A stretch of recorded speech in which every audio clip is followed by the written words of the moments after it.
Rebirth, INAudio Online 8. Written by Arlo Adams.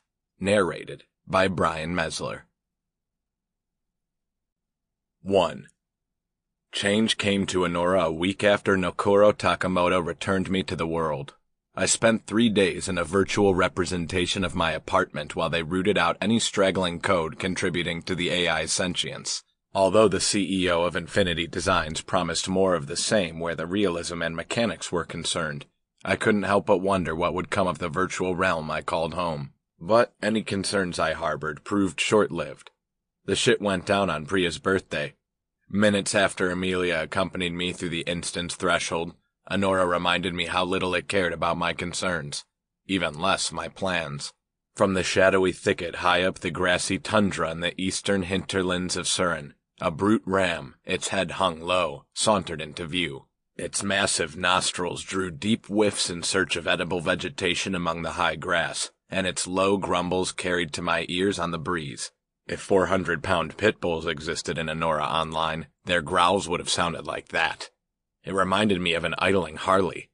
I peeked from behind the lone bush in the knee-high sea of weeds, then nodded toward my elven companion. "What do you think? Can I hit it from here?" The elven woman with blonde braids wound so tight they might have snapped smirked in a display of derision that caused one corner of her nose to twitch. Her eyes ticked up and to the right.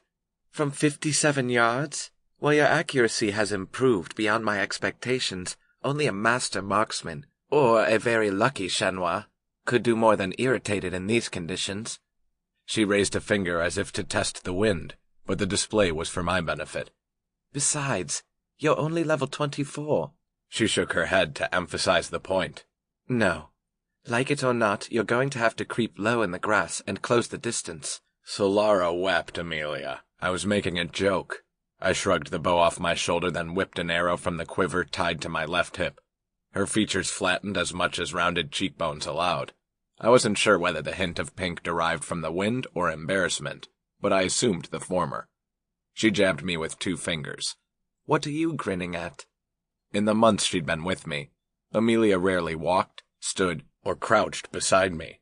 She lingered in the shadows at the foundation as if practicing the assassin arts she'd been taught by the elves in New Nin. She'd foregone a commission in Commander Tryon Reynard's ranks to serve as my bodyguard. I couldn't remember a time she'd actually set a hand on me and wondered if the little shove signified a new level of comfort. But I wasn't about to ask.